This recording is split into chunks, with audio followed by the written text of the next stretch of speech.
യുദ്ധതന്ത്രങ്ങളുടെ ലോകം മാറുകയാണ്. മുമ്പ് മാസങ്ങൾ നീണ്ടുനിന്ന യുദ്ധങ്ങൾ ആഴ്ചകളിലേക്കും പിന്നീട് ദിവസങ്ങളിലേക്കും ചുരുങ്ങി. എന്നാൽ ഇന്ന് നാം എത്തി നിൽക്കുന്നത് മിനിറ്റുകളുടെ യുദ്ധകാലത്താണ്. ശത്രു ഒരു മിസൈൽ തൊടുത്തുവിട്ട വിവരം റഡാറിൽ തെളിയുന്നതിന് മുൻപേ തിരിച്ചുള്ള പ്രഹരം അവരുടെ താവളത്തിൽ പതിച്ചിരിക്കുന്ന ഒരു കാലം. ഈ വിപ്ലവകരമായ മാറ്റത്തിന് ഇന്ത്യ നൽകിയ പേരാണ് ETLDHCM, അതായത് extended trajectory long duration hypersonic cruise missile. Indian പ്രതിരോധ ഗവേഷണ സ്ഥാപനമായ DRDO ഒഡീഷ തീരത്ത് വിജയകരമായി പരീക്ഷിച്ച ഈ മിസൈൽ വെറുമൊരു ആയുധമല്ല, മറിച്ച് ആഗോള പ്രതിരോധ ഭൂപടത്തിൽ ഇന്ത്യയുടെ കരുത്ത് വിളിച്ചോതുന്ന ഒരു വിളംബരമാണ്. ശബ്ദത്തിന്റെ വേഗതയെയാണ് നാം മാക് 1 എന്ന് വിളിക്കുന്നത്. സാധാരണ യാത്രാ വിമാനങ്ങൾ ഈ വേഗതയ്ക്ക് താഴെയാണ് സഞ്ചരിക്കുന്നത്. എന്നാൽ ശബ്ദത്തേക്കാൾ 5 ഇരട്ടിയിലധികം വേഗതയിൽ സഞ്ചരിക്കുന്നവയാണ് ഹൈപ്പർസോണിക് എന്ന് വിളിക്കുന്നത്.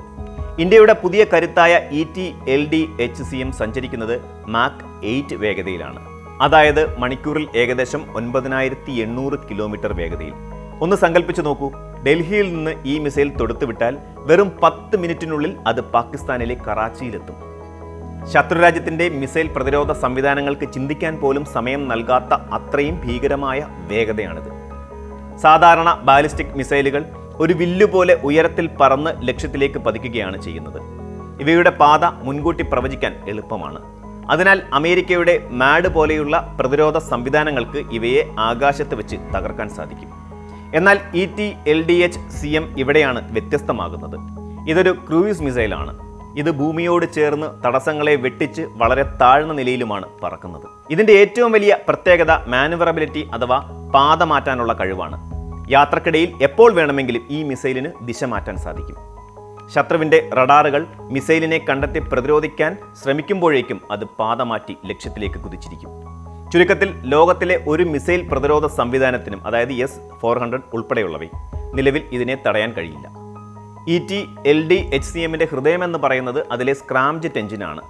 സാധാരണ മിസൈലുകൾ ഇന്ധനത്തിനോടൊപ്പം ഓക്സിജനും വഹിക്കേണ്ടതുണ്ട്.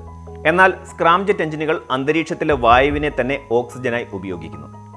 ഇത് മിസൈലിന്റെ ഭാരം കുറയ്ക്കാനും വേഗത വർദ്ധിപ്പിക്കാനും സഹായിക്കുന്നു. 2025 ഏപ്രിലിൽ നടന്ന പരീക്ഷണങ്ങളിൽ 1000 സെക്കൻഡോളം ഈ എഞ്ചിൻ വിജയകരമായി പ്രവർത്തിച്ചു.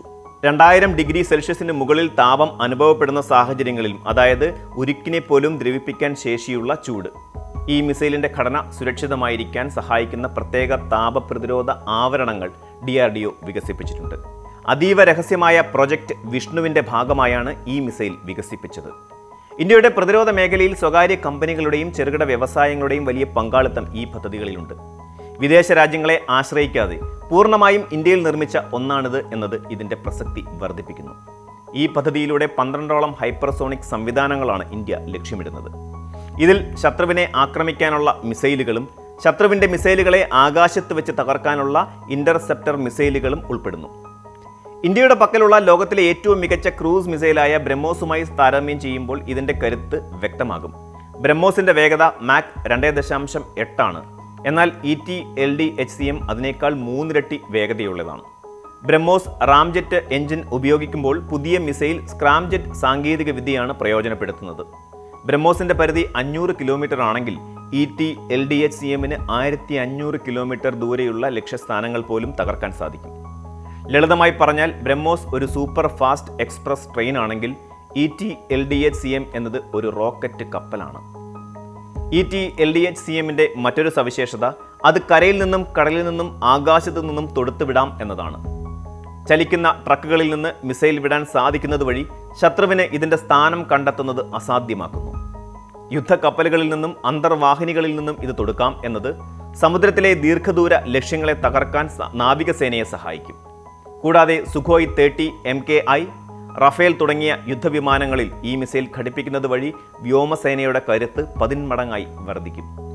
2000 കിലോഗ്രാം വരെ സ്ഫോടക വസ്തുക്കൾ വഹിക്കാൻ ശേഷിയുള്ള ഈ മിസൈൽ ശത്രുവിന്റെ കമാൻഡ് സെന്ററുകളും ഭൂഗർഭ ബങ്കറുകളും നിഷ്പ്രയാസം തകർക്കും. റഷ്യ, അമേരിക്ക, ചൈന എന്നീ രാജ്യങ്ങൾക്ക് മാത്രം അവകാശപ്പെടാനുണ്ടായിരുന്ന ഹൈപ്പർസോണിക് സാങ്കേതിക വിദ്യ ഇന്ന് ഇന്ത്യയുടെ കൈകളിലുമുണ്ട്. അയൽ രാജ്യങ്ങളുമായുള്ള അതിർത്തി തർക്കങ്ങൾ നിലനിൽക്കുന്ന സാഹചര്യത്തിൽ ഇന്ത്യയുടെ ഈ കരുത്ത് ഒരു വലിയ ഡിറ്ററന്റ് അഥവാ ശത്രുക്കളെ ആക്രമണങ്ങളിൽ നിന്ന് പിന്തിരിപ്പിക്കാനുള്ള ഉപാധിയാണ്. 2030ഓടെ ഈ മിസൈൽ സേനയുടെ ഭാഗമാകുമെന്നാണ് പ്രതീക്ഷിക്കുന്നത്. യുദ്ധം ജയിക്കാനല്ല, മറിച്ച് യുദ്ധങ്ങൾ ഉണ്ടാവാതിരിക്കാൻ സജ്ജമായിരിക്കുക എന്നതാണ് ഒരു രാജ്യത്തിൻ്റെ ഏറ്റവും വലിയ സുരക്ഷാ തന്ത്രം. ET LDHCM ഇന്ത്യയെ ആ ലക്ഷ്യത്തിലേക്ക് ഒരു വലിയ ചുവടുവെപ്പ് കൂടി അടുപ്പിച്ചിരിക്കുന്നു.